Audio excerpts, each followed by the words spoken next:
Kebayang nggak kalau ada sebuah gunung super suci yang puncaknya bukan milik negara, tapi ternyata punya kuil pribadi?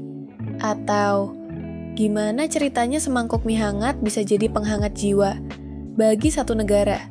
Di Jepang, hal-hal kayak gini bukan fantasi, tapi kenyataan sehari-hari yang bikin kita geleng-geleng kepala.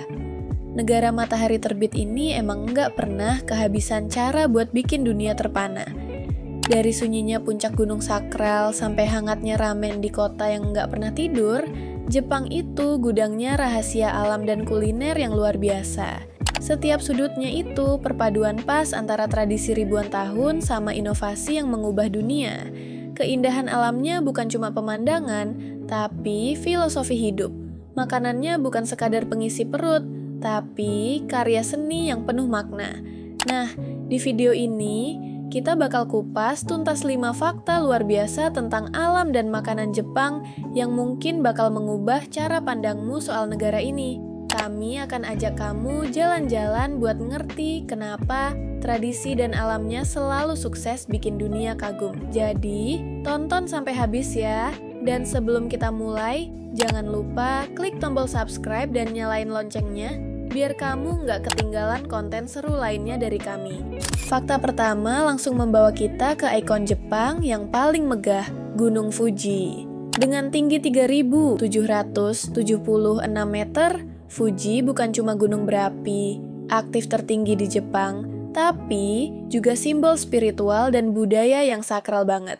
Bentuk kerucutnya yang nyaris sempurna itu udah jadi inspirasi seniman dan penyair selama berabad-abad, menjadikannya pemandangan paling khas negeri Sakura. Tapi, di balik kemegahannya yang kita kira milik publik, ada fakta yang mengejutkan. Puncak Gunung Fuji itu ternyata tanah pribadi. Iya, kamu nggak salah dengar. Dari kaki gunung sampai stasiun ke-8, atau sekitar ketinggian 3.360 meter, itu memang milik negara. Tapi area dari sana sampai ke puncaknya adalah milik pribadi sebuah kuil Shinto bernama Fujisan Hongu Sengen Taisha. Ceritanya panjang. Pada tahun 1606, Shogun Tokugawa Ieyasu menghibahkan puncak itu ke kuil sebagai bentuk penghormatan. Sempat diambil alih negara di era restorasi Meiji. Kuil ini nggak tinggal diam. Setelah proses hukum yang panjang, pengadilan akhirnya mengembalikan hak kepemilikan itu pada tahun 1974 dan pendaftarannya secara resmi tuntas pada tahun 2004. Jadi, secara hukum, pemilik puncak gunung paling ikonik di dunia ini adalah sebuah kuil. Keunikan ini bikin spiritualitas Gunung Fuji makin terasa. Buat penganut Shinto, gunung ini adalah rumah para dewa, gerbang antara dunia manusia dan surga. Para pendaki datang bukan cuma buat menaklukkan puncak, tapi juga untuk ziarah. Bahkan, kuil Fujisan Hongu Sengen Taisha nawarin paket nikah di puncak gunung pas musim pendakian. Ini bukti kalau Fuji lebih dari sekadar keajaiban geologis. Ia adalah entitas spiritual yang tradisinya dijaga ketat, bahkan sampai urusan surat tanah. Oke, dari puncak gunung, sekarang kita turun ke meja makan. Siap-siap lapar, karena kita bakal bahas keajaiban Jepang lainnya. Washoku. Mungkin kamu mikir, ini nama satu masakan, tapi washoku itu lebih dari itu. Washoku, yang artinya makanan Jepang, adalah keseluruhan filosofi dan tradisi kuliner mereka. Saking spesialnya, pada tahun 2013, UNESCO resmi menetapkan washoku sebagai warisan budaya tak benda dunia. Jadi, apa sih yang bikin washoku ini istimewa banget? Intinya ada di 4 hal. Pertama, hormat setinggi-tingginya pada bahan-bahan segar musiman. Para koki Jepang berusaha menonjolkan rasa asli dari setiap bahan dengan sedikit mungkin olahan. Kedua, nutrisinya seimbang banget. Biasanya pakai konsep Ichiju Sansai atau 1 sup, 3 lauk yang dipercaya jadi salah satu kunci umur panjang orang Jepang.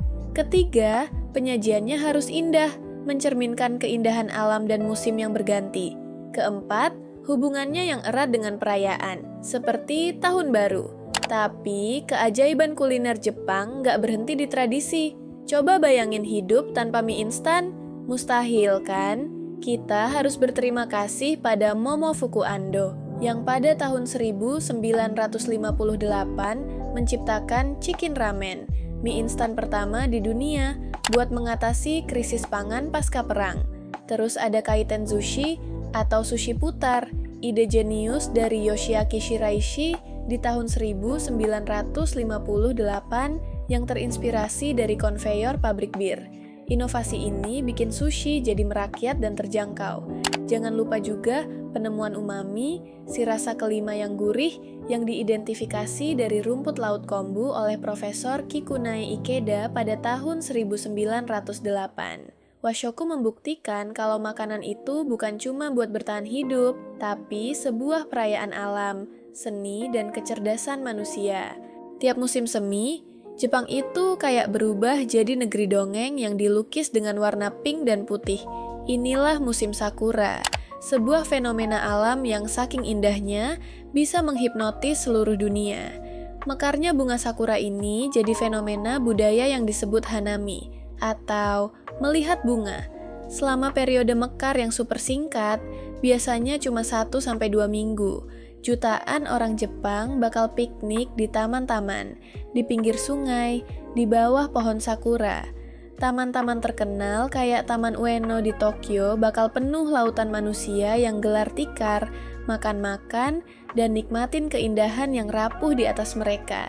Saking pentingnya, Badan Meteorologi Jepang sampai merilis perakiraan garis depan sakura, Sakura Zensen, yang melacak pergerakan bunga mekar dari selatan ke utara.